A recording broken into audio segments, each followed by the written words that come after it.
we're here with Colleen Firmin, who was a tremendous worker at ROTA, both as a volunteer, I think you started as, and then became famous in her own right for writing some extraordinary documents about girls and violence and gangs.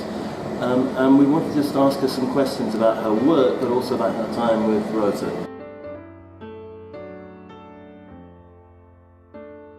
ROTA was the first place I went to once I graduated from university. I had a brief stint at The Guardian and then decided I wanted to work in a social justice organisation. So I actually applied to so many at the time for administration work, animal welfare charities, a premature baby charity, and ROTA was a race equality charity, and had the interview for the administrator post. And there was even a tussle to get there because it was booked on a date I was already going to be abroad, and I think the chief executive at the time, Dinah, who went on to be my first mentor, thought, oh, well, if you're on holiday, tough, you can't interview. But then the interview was still available later, so I did that and was recruited to the administrative post. And then, as she said, I volunteered at the same time doing the first piece of work around knife carrying as a volunteer while I was an administrator. And I guess one of the many things I loved about ROTA was that no matter what your role was in the organisation, you could be involved in the whole range of things. So I was the administrator and that was a full-time job, but I could still volunteer and was encouraged to volunteer to develop my policy skills. And being at ROTA was my first introduction to policy. I didn't know what policy was until I started there. I had no idea that it impacted our lives the way that it did, because my degree was in philosophy. And so being there and getting a sense of what policy actually was, and there were all of these policy documents along the back wall, and I just pulled them from my lunch break and read them and think, this is really interesting. And that was kind of my introduction into the world of policy and influencing as an administrator. So I always, when I mentor other young people now, say, just get your foot in the door, become an administrator, particularly in a small organisation, learn how things work, because that was my introduction and it's done me kind of the world of good throughout the rest of my career. So since your research on female voices in violence, which we'll talk about a little bit later, and being the founder of Misunderstood Partnership, how do you believe your research has impacted policy changes in the community? Wow, I mean, I've been really fortunate, I think, to have been supported to develop research ahead of its time almost. So when the stuff on girls was emerging out of the work we were doing on weapon carrying, Dinah was very supportive in just letting me develop this research into girls affected by gangs, because young women had come forward and spoken to us. She could have just said, no, that's a bit too much, you're going a bit far, or let's keep within these agreed parameters, but she didn't, and that meant I could then develop the work. And so I've been quite fortunate to be able to study things and explore things that aren't in the public domain yet, and then have published things at times when there have been opportunities to influence policy. So when we published the work on girls and gangs, there was a new mayor starting just as we were starting the work, and so there were people asking, what's the next policy thing, what do we need to talk about? So that gave me an avenue to present the work that we were developing here to the Mayor of London, and then because the Mayor of London took it on, then national policymakers were interested. So I'd like to say it's all me, and that's why all the work was really fantastic. But actually, A, it was a team effort always, and B, there were timing issues that were actually quite fortunate for us quite a lot of the time, which meant that the reports we were publishing were getting leverage and getting to the right people. So because of that, it meant that female voice and violence has changed the funding landscape for sure in terms of gang-associated young women. When I started and I was looking for young women to interview, I was told outright that there weren't any. Really? When I was going to services. We don't have young women affected by gangs in youth offending teams. We don't have young women affected by gangs in our school or in our refuge. So I had to do a lot of general presentations to whole school assemblies, to groups of young women in youth offending, and then offer to come back and speak to them should they want to talk to me, because the people that were running those services had no idea who was gang associated. So the focus was all on the men, and nobody really understood the ecology of gangs, which they didn't do until you came along and wrote this. My little report. Oh gosh, yeah. And I mean, the stuff that young women were saying in this was just incredible. And I'll always feel really privileged to have had the time to listen to what they had to say, because their voices hadn't been heard before, and that was what was really important about female voice in violence, was the voices. We weren't counting numbers of girls, we weren't trying to kind of profile it, we were trying to give a voice to that experience, and I think that's what we did. And I guess one of my proudest moments in that was when some of the quotes in this report ended up in a government policy document, because it was, these quotes were used to justify them putting £1.2 million in for specific services for this group of young women. So then you really feel like you can track where you started and where you got to, and I feel very fortunate to be able to do that, because a lot of people do a lot of work in policy and they have a lot of impact, but they can't always so obviously track what they started doing and the difference that it's made. So that's been great for me. So I think in 2011 you were awarded the MBE for your services to girls and women's issues, and you were the youngest black woman ever to have had that honour, I'm told. I was at the time. I think Nicola Adams is beating me now. She probably has, yeah, absolutely. And a few others. Yeah, the MBE, which I thought was a joke when I got the letter in the post. I googled spam letters MBE to see if there was a kind of a joke going round or a hoax going round, but then I realised it wasn't, and it was a real thing. And that was great for the issue, you know, because for the issue to have that level of recognition was important and part of that step change in national policy, international policy discussions, because it was discussed at the UN and locally in terms of the funding of services for girls and women. I want to finish up with a more sort of general question about race equality and race relations and where you think we are in this country. As a black woman, you know, you've lived through the last 20 years, and I think some people who probably don't know better think that things are getting better, but do you think they are? Or? I think we're at a really challenging time in terms of race equality. I think there are definitely things that have improved in terms of how black and minority ethnic people will experience living in London or living in the UK. But I don't think we can ignore things like Brexit and the impact that it's had on the lives of people, the lived experience of people walking along the streets.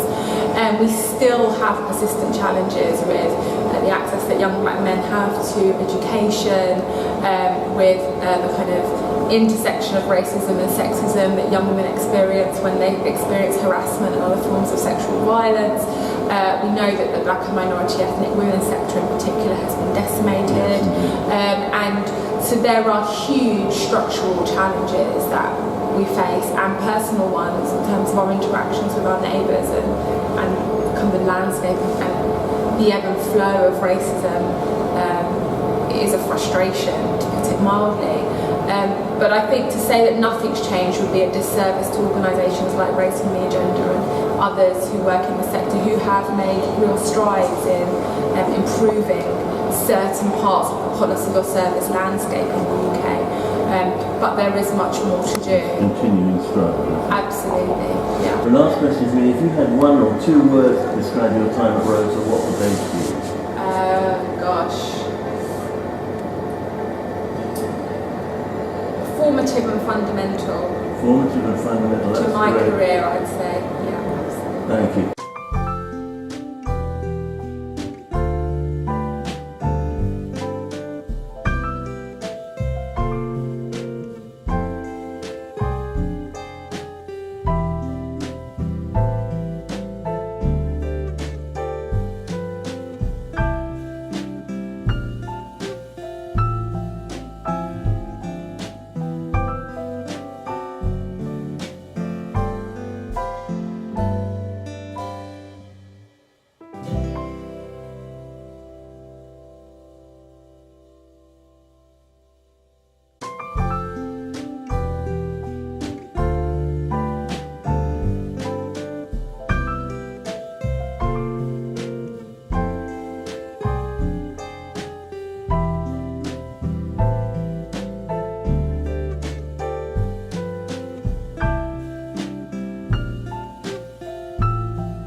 worked at Race and Agenda for a year after I graduated from university. I mainly worked in events for the Talking Race project, and I will work as a fundraising events coordinator at the Anne Frank Trust UK. It was a great experience. I got to try a lot of various different things, work on a lot of different projects, which really opened my eyes to so many different things, and really made me realise that I wanted to work in the charity sector. And it's a great team.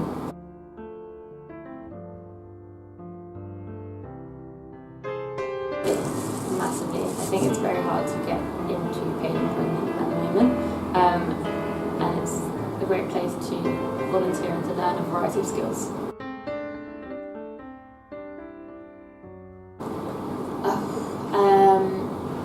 Important. Fun. Not that the work is very important, but the doing of the work is always very fun here. So one of the projects I worked on that kind of really had an impact on me was I did transcribing of interviews that were about mental health of Tamil people in the UK.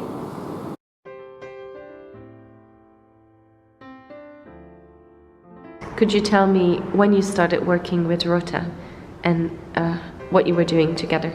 We started as a TCC working with nearly 6 years with the ROTA, a healthy well-being and mindfulness program. Could you tell me a bit more about the different programs that you've been working on with ROTA? Before 3 years, we had project as a healthy well-being project, healthy mindfulness. That project we run the English class and dance class and interviews with people and meet them, working with them. For that they supported with us thing unto me, and we had oral history project with the ROTA, and so many projects we did different small project with the ROTA. So we reach a lot of people, and also we engage with the public sectors also. Tell a bit more about the oral history project. Yeah, oral history project we want to start at that one is who they are speaking, who they can't write or read people, they want to see the story. That's we nearly did 100 people in oral history. Some of them are still in the metropolitan universities. Some of them we did a book, and we have a video and everything. That's very good. Everybody enjoy that one, because their story, every people different story we have as a refugees. We have different stories. That stories is very important things to each person, and so people can know that one. Other generation or next generation can look at that one, what we went through. And can you tell a bit more about the Active Lives Healthy Mind project? Why we started Healthy Mind project now, the dance program. That one is working with our community people, especially Tamil people. They don't like to go to counseling, the well-being, even your gym or swimming, they don't like it with the dress and everything, not comfortable for them. That's why they started dance class that help yoga, some of the dance and some of the yoga, because the dance songs we choose the folk kind of song related to their oriented base. Then that's why they feel and they enjoying the dance, and they coming out. Before I didn't see that when these people are coming, nearly 35-40 women attending to the class. It's massive change for us as a ROTA and supporting that project. How do you feel the dance class makes a difference in these women's lives? Because they are very active, and most of them are got diabetic and mental health issues and everything. So sometimes they don't go access the service. This kind of service, they will help healthier and mind relaxed. And also they meet new people also, they are talking each other as what's the facilities and what's the service available there, and they will come and talk. They make a lot of friends, and before they don't have a friend, now they are meeting new friends and everybody. Could you say a bit more about what kind of women come to your class? All range of women, so senior citizen, nearly last age is 83 or 84 or from all variety age are coming, different working, some of them not working, who they are staying at home, who they are affected with the domicile. We don't know which women are coming, but they are come to one panel. That one is ideal for us, even the working mother also. And these people are come together, they will, whatever they are feeling bad and good, they are sharing each other. That one also good for them, What has ROTA support meant for you personally? ROTA supported a lot of training for us and the funding also to run the classes and also the dance class and English class for us, our community people also. That's the kind of things that they are supporting us. And for TCC in general and your volunteers? We are not funded organization. It's a ROTA supporting us as a backbone for us, to build this one is a booking dance class and English class. These kind of things, a small thing for us, and it make big difference for us. So ROTA is for backbone for us as a grassroots level organization. Yes, happy then working with ROTA kind of things. That's why as an organization and as a me also. Reach to a lot of organization, meet a lot of different people, different panels, and I can meet a lot of very professional background people also. As a woman coming here as a refugee background, then this kind of audience I'm meeting with through ROTA is I'm happy. So it's a bit more about how ROTA has supported you to work with statutory and voluntary organizations. Yeah, they are helping to us to whatever we are saying to them to ROTA, where we are missing and everything, especially mental health service, and then writing report to us. Also, they are helping to us also. Right, what we are saying, they write it and take it to the service providers. Then what we are feeling, and they meet, they connect to us. They will talk about this kind of problem they are facing. Please come and listen to them. At least this kind of work they are doing for us. That's a good thing for us. Do you feel that there has been any difference in the way services are being provided in West London because of the collaboration with ROTA and the other partner organizations? Yes. Because last 3 years before project, we did it at Janisala and we did it as a ROTA. We did write the report and everything. At least small changes they brought it up. At least they are listening. But they said, one organization. Now we are ROTA bringing 2, 3, 4 organizations, Somali and Tamil and Nepalese and Italian. That's good for us. They can't say no with the 4 organizations and refugee migrant communities. Whatever they need, they have to take it to the statutory organizations. That's good for us also. Little changes, we made little changes definitely as a ROTA supporting us. We made little changes, but still we can make it here. How would you like ROTA to be continuing to support you in the future? Yes, definitely, because as a refugee community officer who they can't speak English, who they can't write, who they have really difficulties to reach these public sectors and everything, as a ROTA have to have a voice for us to reach to those people, to listen what we are feeling and what we want to say to them.